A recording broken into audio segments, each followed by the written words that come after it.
India की एक film है, उसका नाम है हक।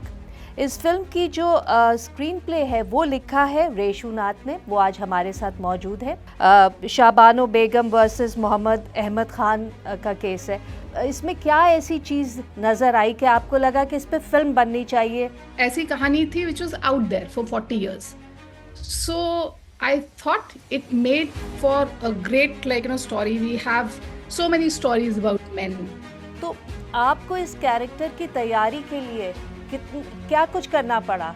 ये अफसोस की बात है कि आज की तारीख में decency has become an exception and not the norm. आपने जब इसको लिखा तो आप क्या केस से इंस्पायर्ड होके सिर्फ उसके दायरे में रह के? But end of the day उसको ह्यूमन स्टोरी की तरह देखा because it's a very intimate, I keep saying it's a very intimate view of a larger historical event.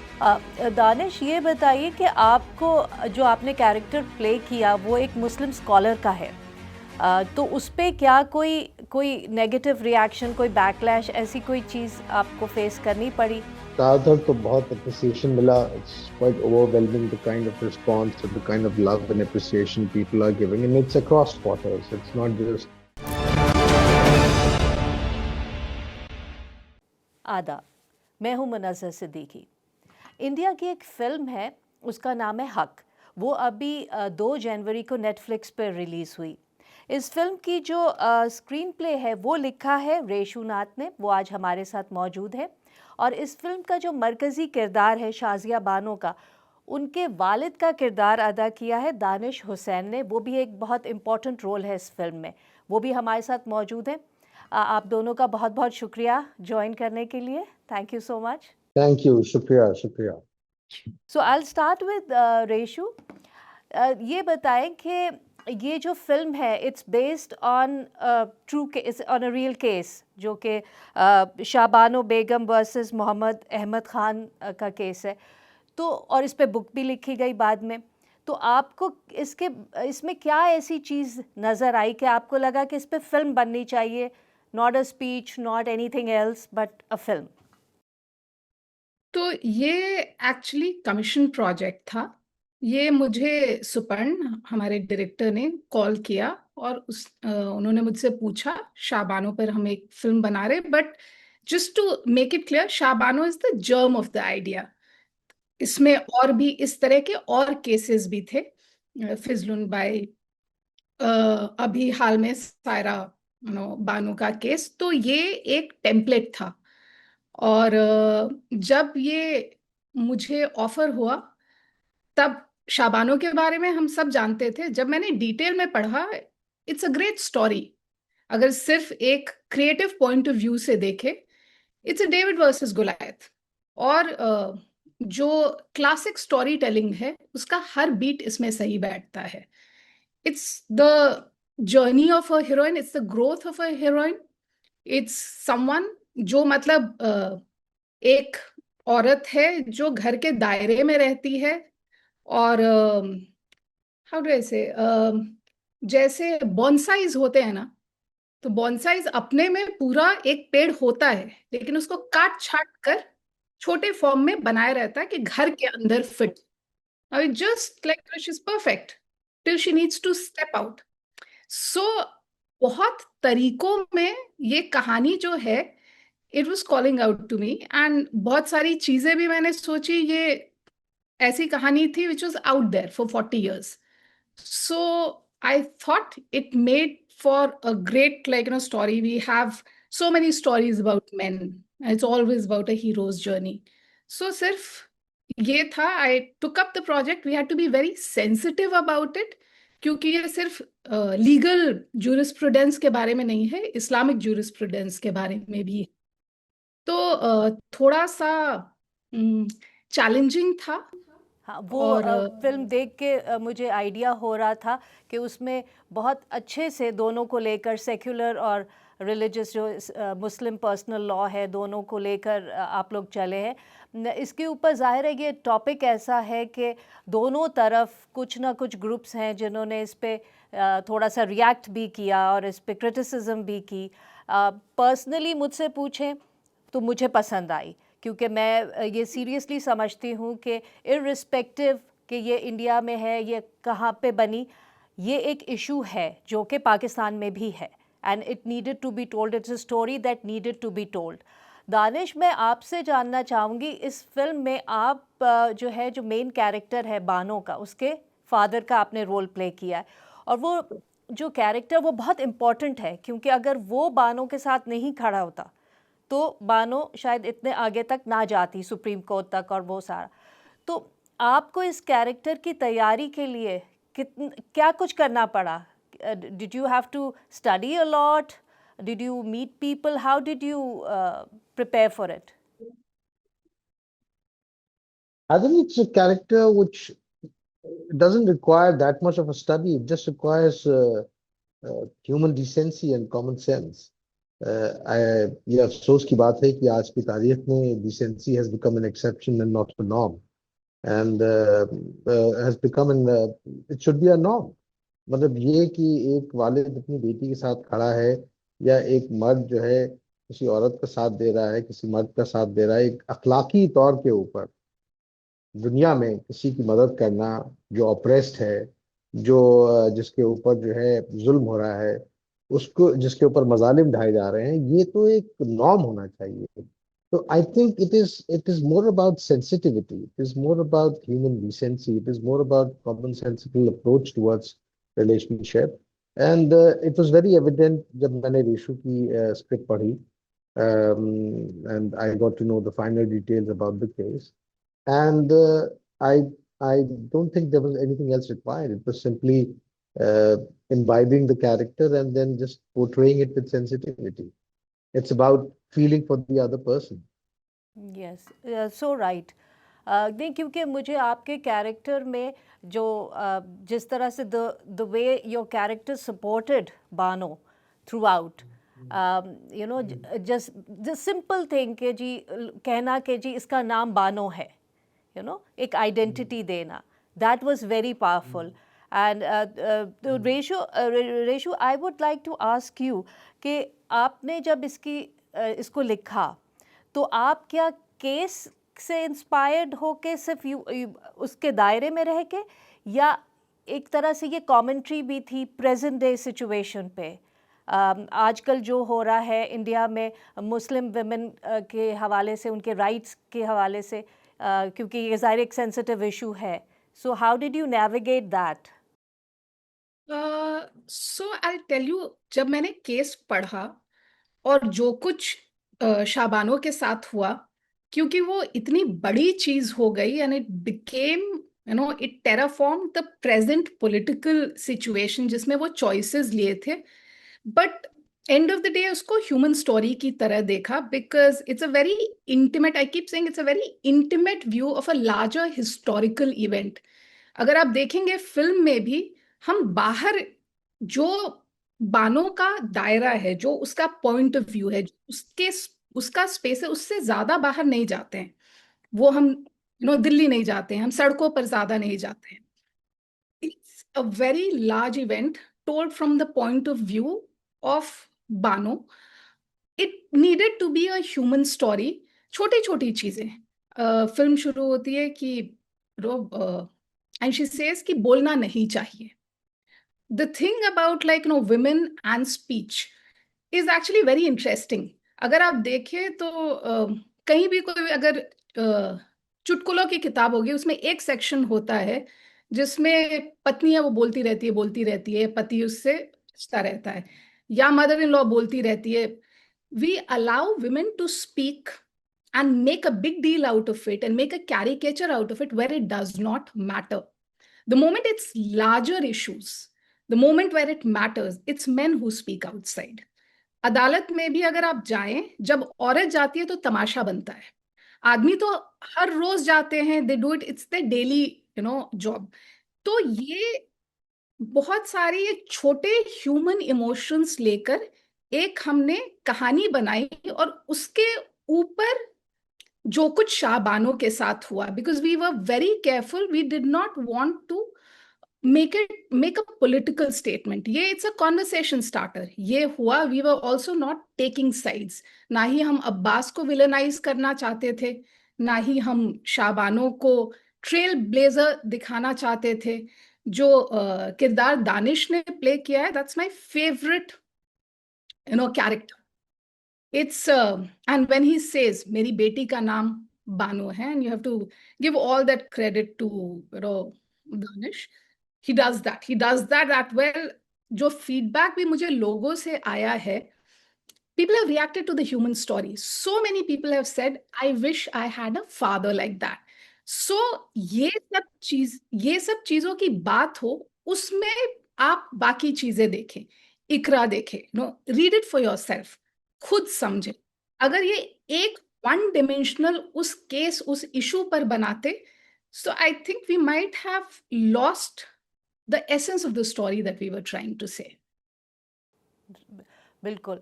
Danish, ये बताइए कि आपको जो आपने कैरेक्टर प्ले किया वो एक मुस्लिम स्कॉलर का है, तो उस पे क्या कोई नेगेटिव रिएक्शन, कोई बैकलैश, ऐसी कोई चीज़ आपको फेस करनी पड़ी कहीं से भी? Not really. I mean, ज़्यादातर तो बहुत appreciation मिला. It's quite overwhelming, the kind of response and the kind of love and appreciation people are giving, and it's across quarters. It's not just one sect of people who differ from the ideology that we have, people who are across political lines. It has gotten a universal appreciation in that sense. Of course, the film, as जैसे रेशु ने कहा, conversation starter है, तो हर तरह के उसके ऊपर जो है तनकीद आई है, हर तरह के उसके ऊपर जो है ओपिनियंस आए हैं. कुछ लोगों का कहना है कि it's playing into the political agenda, कुछ लोगों का कहना है कि नहीं, the story is truthful and the story this is what is actually happening and it portrays very truthfully. तो हर तरह के बयान है, but I don't think there has been any kind of a personal attack or anything like that, and I think that again the credit goes really to Reshu and Suparn, the way they have fleshed out the story and the way they have handled it cinematically. कि लोग जो हैं वो भटक नहीं रहे हैं जो कहानी दिखाना चाह रही है, और लोग उसके जो कहानी का एसेंस है उसके साथ खड़े हुए हैं. और ये चीजें हैं जैसे बाप का और बेटी का रिश्ता है, या किस तरह से इस्लामिक लॉज को मैनिपुलेट करके उसको एक डिसएडवांटेजियस पोजीशन में डाल दिया शाजिया बानो को.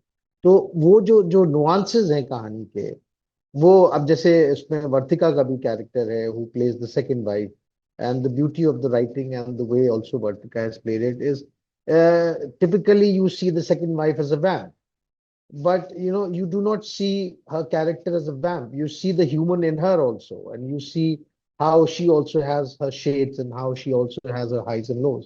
So I think this is the beauty of this film, ki every character comes with their own plus and minuses, and you see the human side of all the characters.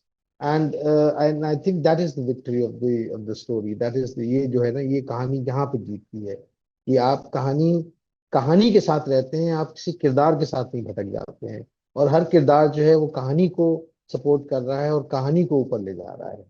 तो ये रहा. और मुझे इसमें एक अच्छी बात ये भी लगी कि इसमें जो मेन इमरान हाशमी का जो कैरेक्टर है अब्बास का, उसको ऐसा नहीं है, जो रेशु भी कह रही थी कि कोई विलनस रोल नहीं है, उस तरह से नहीं. आप ऐसा नहीं है कि फिल्म देखने के बाद आप कहें कि ये कैसा आदमी था ना, उसका भी एक साइड है, क्योंकि वो भी अपनी रियलिटी में, अपनी सोशल कंडीशनिंग में है. So that is one thing I really liked about it, कि इस तरह की फिल्मों में अमूमन एक कैरेक्टर को बिल्कुल नेगेटिवली पोर्ट्रे कर देते हैं, तो वो फिर जो है ना, वो बिल्कुल ये गुड वर्सेस इविल हो जाता है ना, good versus bad. So that was not और देयर. इस तरह के किरदार हमें अपनी जिंदगी में, अपने खानदान में, अपने घरों में, अपने रिश्तेदारों में दिखाई देते हैं. तो इसलिए कि आप उसमें हर चीज बुरी नहीं है, कुछ चीजें वैलिडेटिंग भी हैं, कुछ चीजें खराब भी हैं, and we cope with it and we live with that. And I think that is the beauty with which all these characters have been fleshed out by Reshu, that you see the blind spots that these characters have, and you also see the positive sides that these characters have, and you also see that how everybody is जिसे कहते हैं ना, हर आदमी अपनी जिद्दोजहद में है और हर आदमी अपने एजेंडा में फंसा हुआ है और वो एजेंडा उसे ड्राइव कर रहा है, तो उससे जो उसका कैरेक्टर है वो बाहर निकल के आ रहा है। और एक अच्छी राइटिंग की खूबी यही होती है कि जहाँ किरदार का जो मोटिवेशन है और जो एजेंडा है वो किरदार की जर्नी को डिफाइन कर रहा है। अच्छा रेशु, ये बताइए, पाकिस्तान में इस चीज़ पे ख़ासा क्रिटिसिज्म हो रहा है कि हालांकि आपने बड़ा उसमें उसमें क्लियरली ये मेंशन्ड है कि ये इंस्पायर्ड है शाबानो केस से, लेकिन ज़ाहिर है उसमें आपकी क्रिएटिव लिबर्टी है, सब कुछ है, लेकिन जो ओरिजिनल केस था शाबानो का वो 62 इयर्स की थी जब वो कोर्ट गई, और जब सुप्रीम कोर्ट का डिसीजन आया 1985 में, शी वॉज 62 इयर्स ओल्ड। लेकिन इसमें जो इसका यानी गौतम का कैरेक्टर है वो यंग दिखाया है। सो क्या ये डिलिबरेट था? और ठीक, मुझे तो इससे मुझे तो बहुत अच्छा लगा, बिकॉज मेरे हिसाब से फिल्म में अगर ऐसी क्रिएटिव लिबर्टीज़ ली जाएं तो अच्छा है, अगर अगर लोग इससे देखें और मैसेज रिसीव करें तो गुड गुड। तो आप बताइए कि वॉज इट लाइक दैट या कोई और मोटिवेशन थी?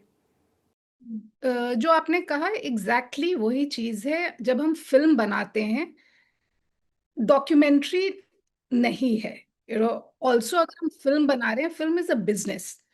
अगर मैं, it's not like being a painter और एन ऑथर, कि एक इंसान है लिख रहा है और इतना इसमें इन्वेस्टमेंट है, इतने पैसे लगते हैं, एंड इट्स अ थिएट्रिकल.